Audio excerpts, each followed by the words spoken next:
তো বন্ধুরা, ফোনপে করেই চলেছেন। আমি তো বলছি এবার ফোনপে বর্জন করুন। ফোনপের মাধ্যমে কোটি কোটি টাকা বাইরের দেশে রপ্তানি হয়ে যাচ্ছে, লক্ষ লক্ষ টাকা বাইরের দেশে রপ্তানি হয়ে যাচ্ছে।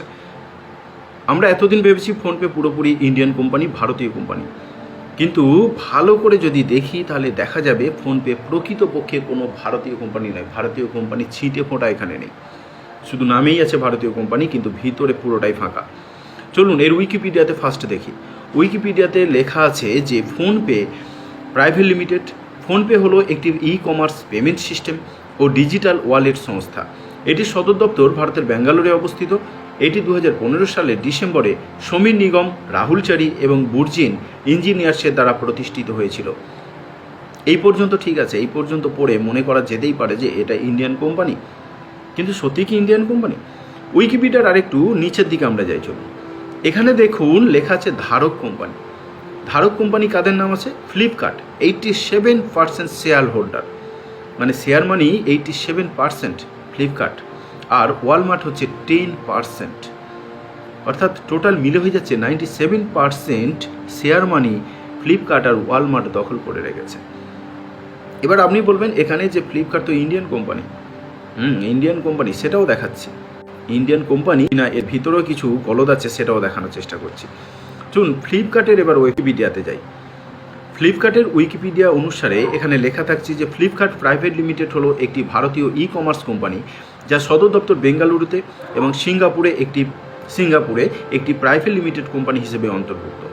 মালিক ওয়ালমার্ট 80.5%, টেনসেন্ট 5.3%, টাইগার গ্লোবাল 4%। বাকি সব ছেড়ে দিন, ওয়ালমার্টকেই ধরুন।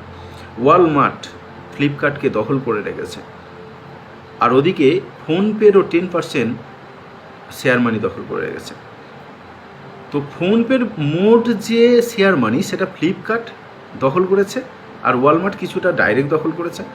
এদিকে ফ্লিপকার্টকে দখল করে রেখেছে ওয়ালমার্ট, এবং সেটা 80%। মানে ব্যাপারটা বুঝতে পারছেন? ওয়ালমার্ট এবার কি সেটা আমরা দেখতে যাই, জন্য আবার উইকিপিডিয়াতে যাচ্ছি এবং ওয়ালমার্ট দেখুন। ওয়ালমার্টের উইকিপিডিয়াতে লেখা আছে ওয়ালমার্ট স্টোর্স ইনক, সংক্ষেপে ওয়ালমার্ট হিসেবে পরিচিত, মার্কিন যুক্তরাষ্ট্রের একটি পাবলিক লিমিটেড কোম্পানি। মানেটা কি দাঁড়ালো? ফোনপেকে গ্রহণ করে আছে ফ্লিপকার্ট এবং ওয়ালমার্ট, ফ্লিপকার্টকে গ্রহণ করে আছে ওয়ালমার্ট। তার মানে ফোনপে এবং ফ্লিপকার্টকে প্রকৃতপক্ষে গ্রহণ করে আছে ওয়ালমার্ট, আর এই ওয়ালমার্ট হচ্ছে একটা মার্কিন যুক্তরাষ্ট্রের কোম্পানি। 97%-এরও বেশি শেয়ার মানি দখল করে আছে ওয়ালমার্ট।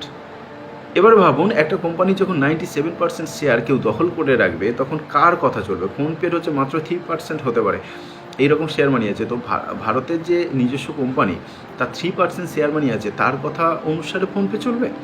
আর 97% যার শেয়ার মানি আছে তার কথা অনুসারে ফোনপে চলবে। নর্মালি যার টাকা বেশি, যার শেয়ার বেশি, তার কথা অনুসারে চলবে। সুতরাং ওয়ালমার্টের কথা শুনে ফোনপে চলবে। এই মালিক কোম্পানিগুলো, এই ওয়ালমার্ট, এদের কী নীতি হয়? এদের কিছু কন্ডিশন থাকে, যেমন দুঃখের দিনে তোমার পাশে দাঁড়াবো, তেমনি লাভ হলে লাভের টাকাটাও বেশিরভাগ আমাদেরকে পাঠাতে হবে, তবেই তারা মালিক হয় বা এদের আন্ডারে রাখে।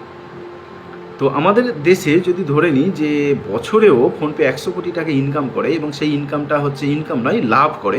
লাভ বলতে বোঝাচ্ছি কোম্পানির বেতন, কর্মচারীদের বেতনটা বাদ দিয়ে, কোম্পানি চালাতে গেলে যে টাকা পয়সা লাগে সেগুলো বাদ দিলাম, সমস্ত খরচ বাদ দিয়ে যদি 100 কোটি টাকা বছরে লাভ করে, তাহলে 100 কোটি টাকার মধ্যে হলেও 97%-এরও বেশি, মানে 97 কোটি টাকা বাইরের দেশে চলে যাচ্ছে।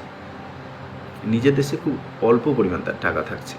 এই জন্যই বলছি ফোনপে বর্জন করুন। তার চেয়ে ভারতের নিজস্ব বেশ কিছু অ্যাপ আছে, যেমন ভীম ইউপিআই, সম্পূর্ণ ভারতীয়। জিও মানি, জিও আমাদের দেশে, রিলায়েন্স গোষ্ঠীর, জিও মানি ব্যবহার করুন।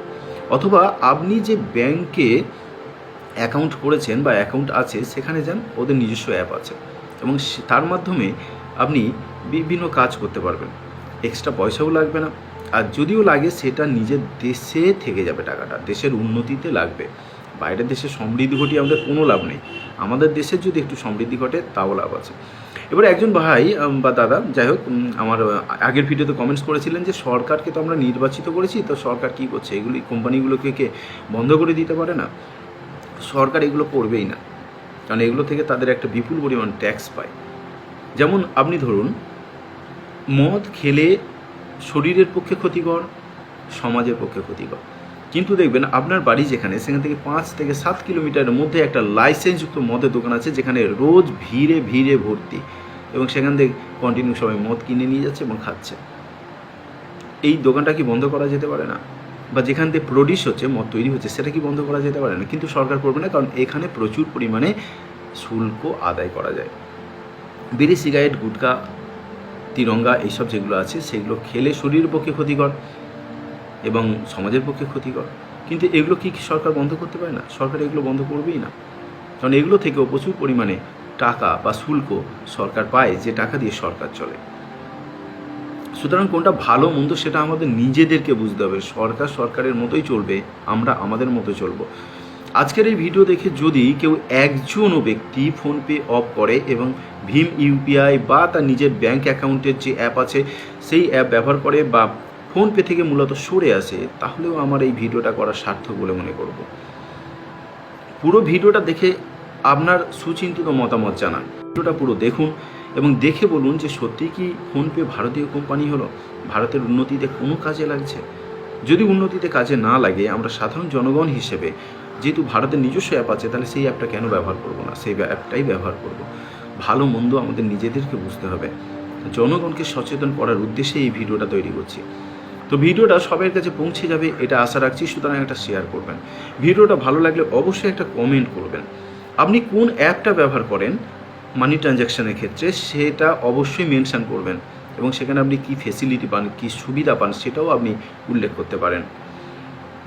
আর সবাই সতর্ক থাকুন, সাবধানে থাকুন, সুস্থ থাকুন, এই বলে ভিডিওটা এখানে শেষ করছি। সবাই ভালো থাকুন।